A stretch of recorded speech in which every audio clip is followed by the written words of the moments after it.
ನಮಸ್ತೆ ವೀಕ್ಷಕರೇ free bus ಅಂದರೆ ಶಕ್ತಿ ಯೋಜನೆ ಮೇಲೆ ಒಂದು ಬಿಗ್ ಅಪ್ಡೇಟಿಂದ ಸರ್ಕಾರ ಒಂದು ತಿಳಿಸಿದೆ ನಮಗೆ. ಅದೇನಂತ ಹೇಳ್ತೀನಿ ನೋಡಿ. ಅದಕ್ಕೂ ಮುಂಚೆ ನೀವು ನಮ್ಮ ಚಾನಲ್ನ ಸಬ್ಸ್ಕ್ರೈಬ್ ಮಾಡಿ, ವಿಡಿಯೋ ಇಷ್ಟ ಆದರೆ ಒಂದು ಲೈಕ್ ಕೊಡಿ ವೀಕ್ಷಕರೇ.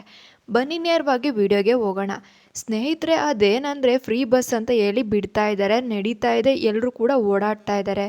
ಆಫೀಸ್ಗೆ ಹೋಗ್ತಾ ಇದ್ದಾರೆ, ಸ್ಕೂಲ್ಗೆ ಹೋಗ್ತಿದ್ದಾರೆ, ಕೆಲ್ಸಕ್ಕೆ ಹೋಗ್ತಿದ್ದಾರೆ, ಎಲ್ಲರೂ ಕೂಡ ಇದನ್ನು ಉಪಯೋಗ ಮಾಡ್ಕೊತಾ ಇದ್ದೀವಿ. ಆದರೆ ಇಲ್ಲೊಂದು ರೂಲ್ಸನ್ನು ಸರ್ಕಾರ ಹಾಕ್ತಿದೆ, ಒಂದು ಕಡಿವಾಣನ ಹಾಕಿದೆ ನೋಡಿ ಸ್ನೇಹಿತರೆ. ಈ ಫ್ರೀ ಬಸ್ಸಿನಿಂದ ತುಂಬ ಜನರಿಗೆ ತೊಂದರೆ ಕೂಡ ಆಗ್ತಿದೆ. ಏನು ಗಂಡಸರಿಗೆ ಸೀಟ್ ಸಿಗ್ತಿಲ್ಲ, ತುಂಬ ರಂಪಾಟ ನಡೀತಾ ಇದೆ ಬಸ್ನಲ್ಲಿ, ಏನು ಜಗಳಗಳು ಆಡ್ತಾ ಇದ್ದಾರೆ, ನಮಗೆ ಶಾಲಾ ಕಾಲೇಜುಗಳಿಗೆ ಮಕ್ಕಳು ಹೋಗೋಕ್ಕಾಗ್ತಿಲ್ಲ ಸರಿಯಾದ ಟೈಮಲ್ಲಿ ಅಂತೇಳಿ ಹೇಳ್ತಿದ್ದಾರೆ. ನೀವು ರಶ್ ಇರುತ್ತೆ ಅಂತ ಹೇಳಿ ನಿಂತ್ಕೊಂಡಿರ್ತೀರ, ಆಗ ನಿಮಗೆ ಟಿಕೆಟ್ ಕೂಡ ನೀವು ತೊಗೊಳೋದೇ ಇಲ್ಲ. ಬಿಡು ಫ್ರೀ ಬಸ್ ತಾನೆ, ಹೇಗೂ ಕೂಡ ಟಿಕೆಟ್ ಯಾಕೆ ತೊಗೊಬೇಕು ಅಂತೇಳಿ ನೀವು ಸುಮ್ಮನಾಗ್ತೀರ. ಕಂಡಕ್ಟ್ರು ಕೂಡ ನಿಮ್ಮ ಹತ್ರ ಕೇಳದೆ ಸುಮ್ಮನೆ ಇದ್ದರೆ ನಿಜವಾಗ್ಲೂ ಕೂಡ ನೀವು ಇಲ್ಲಿ ಫೈನ್ನ ಕಟ್ಟಬೇಕಾಗುತ್ತೆ, ನೀವು ಸರ್ಕಾರಕ್ಕೆ ಇಲ್ಲಿ ತೆರಿಗೆನ ಕಟ್ಟಬೇಕಾಗುತ್ತೆ ವೀಕ್ಷಕರೇ. ನಿಮ್ಮ ಮೇಲೆ ದಂಡನ ವಿಧಿಸ್ತಾರೆ. ಅಂದರೆ ನೀವು ಫ್ರೀ ಬಸ್ಸೇ ಆಗಿರ್ಬೋದು, ನೀವು ಬಿಡು ಚೆಕಿಂಗ್ ಬಂತು ಅಂತ ಅಂದರೆ ನೀವು ನಿಮ್ಮ ಆಧಾರ್ ಕಾರ್ಡನ್ನು ತೋರಿಸ್ತೀವಿ ನಾವು, ಆಗ ಏನು ಪ್ರಾಬ್ಲಮ್ ಆಗಲ್ಲ ಅಂತ ಅಂದ್ಕೊಂಡಿದ್ದೀರ. ತಪ್ಪು, ನೀವು ಅಂದ್ಕೊಂಡಿರೋ ತಪ್ಪು.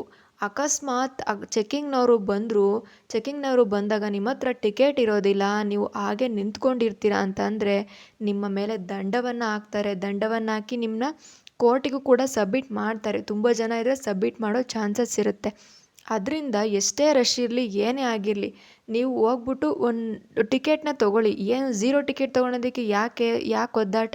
ಏನೋ ಟಿಕೆಟ್ ತೊಗೊಬೇಕಪ್ಪ, ನಾವು ದುಡ್ಡು ಕೊಡಬೇಕು ಅಂದರೆ ಪಾಕೆಟಲ್ಲಿ ಮನಿ ತೊಗೊಬೇಕು, ದುಡ್ಡು ತೊಗೊಂಡು ಕೊಡಬೇಕು, ಚೇಂಜ್ ಹುಡುಕಬೇಕು ಅನ್ನೋ ಒಂದು ಅವಶ್ಯಕತೆ ಇರುತ್ತೆ. ಆದರೆ ಇಲ್ಲೇನೂ ಇಲ್ಲ. ನೀವು ಒಂದು ಝೀರೋ ಟಿಕೆಟ್ನ ಕೇಳಬೇಕಷ್ಟೇ. ಝೀರೋ ಟಿಕೆಟ್ನ ಕೊಡ್ತಾರೆ ಅವರು, ಅದನ್ನ ಇಸ್ಕೊಬೇಕು.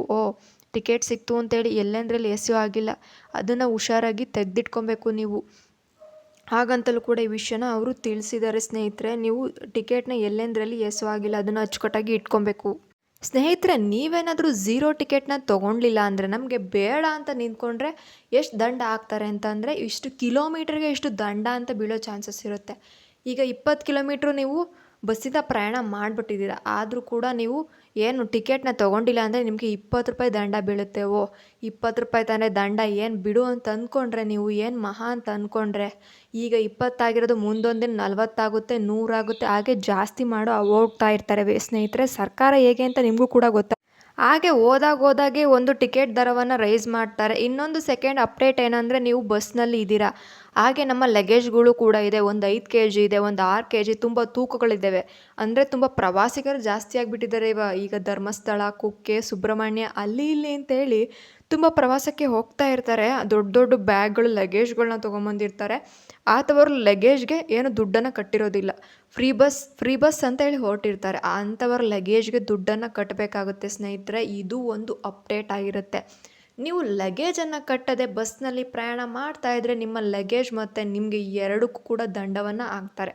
ಇದು ಸರ್ಕಾರದ ಅಪ್ಡೇಟ್ ಆಗಿರುತ್ತೆ. ನೀವು ತಲೆಗೆ ಹಾಕ್ಕೊಬೇಕು. ಸುಮ್ಮನೆ ಅಂತ ನೆಗ್ಲೆಕ್ಟ್ ಮಾಡಿದ್ರೆ ಖಂಡಿತವಾಗ್ಲೂ ನೀವು ಇದಕ್ಕೆ ಹಣ ಕಟ್ಟಲೇಬೇಕಾಗುತ್ತೆ. ಜೇಬಿಂದ ಹಣ ಹೋಗ್ತಾ ಇರುತ್ತೆ. ನೀವು ಬಸ್ನಲ್ಲಿ ಪ್ರಯಾಣ ಮಾಡ್ತಿದ್ದೀರಿ ಅಂದರೆ ಮಹಿಳೆಯರು ಇದನ್ನೆಲ್ಲ ಕೂಡ ತಲೆಯಲ್ಲಿ ಇಟ್ಕೊಬೇಕಾಗುತ್ತೆ. ಲಗೇಜ್ ಇದೆಯಾ, ನಾನು ಬಸ್ಸಲ್ಲಿ ಟಿಕೆಟ್ನ ತೊಗೊಂಡಿದ್ದೀನಿ, ಟಿಕೆಟ್ನ ಸೇಫಾಗಿ ಇಟ್ಕೊಬೇಕು. ಆಮೇಲೆ ಟಿಕೆಟ್ ತೊಗೊಂಡಿದ್ದೀನಿ, ಟಿಕೆಟ್ ನನ್ನ ಹತ್ರ ಇಲ್ಲ, ಫ್ರೀ ಬಸ್ ಅಂತೇಳಿ ಎಲ್ಲೆಲ್ಲೋ ಬಿಟ್ಬಿಟ್ಟೆ ನಾನು ಅಂತ ಅಂದ್ಕೊಂಡ್ರೆ ಆವಾಗಲೂ ಕೂಡ ನೀವು ದಂಡವನ್ನು ವಿಧಿಸಬೇಕಾಗುತ್ತೆ. ಸರ್ಕಾರ ನಿಮ್ಮ ಮೇಲೆ ಕ್ರಮವನ್ನು ತೆಗೆದುಕೊಳ್ಳುತ್ತೆ ವೀಕ್ಷಕರೇ.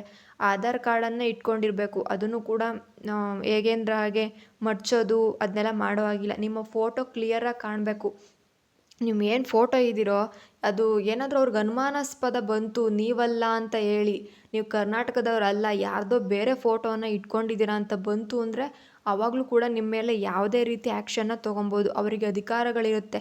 ಕಂಡಕ್ಟರ್ಗೆ ಆಗಲಿ ಅಧಿಕಾರ ಇರುತ್ತೆ, ಚೆಕಿಂಗ್ನವ್ರಿಗೆ ಆಗಲಿ ಅಧಿಕಾರ ಇರುತ್ತೆ. ಆದ್ದರಿಂದ ನಿಮ್ಮ ಫೋಟೋ ಕರೆಕ್ಟಾಗಿ ಇರೋದನ್ನ ನೀವು ನೋಡ್ಕೊಳ್ಳಿ. ಅದನ್ನೆಲ್ಲ ನೋಡಿಕೊಂಡು ಬಸ್ ಹತ್ತೋದಕ್ಕೆ ಪ್ರಯತ್ನ ಪಡಿ. ಸುಮ್ಮನೆ ಯಾಕೆ ತೊಂದರೆ ಸಿಗಾಕ್ಕೊತೀರ ನೀವು? ಯೋಚನೆ ಮಾಡಿ ಸ್ನೇಹಿತರೆ. ನೋಡಿ, ಇದೇ ರೀತಿಯ ಒಂದು ಅಪ್ಡೇಟ್ಗಾಗಿ ನಮ್ಮ ಚಾನಲ್ನ ಸಬ್ಸ್ಕ್ರೈಬ್ ಮಾಡಿ. ಈ ವಿಡಿಯೋ ಇಷ್ಟ ಆದರೆ ಒಂದು ಲೈಕ್ ಮತ್ತು ಶೇರ್, ಸಬ್ಸ್ಕ್ರೈಬ್ ಕೊಡಿ ವೀಕ್ಷಕರೇ. ಥ್ಯಾಂಕ್ ಯು, ಧನ್ಯವಾದಗಳು.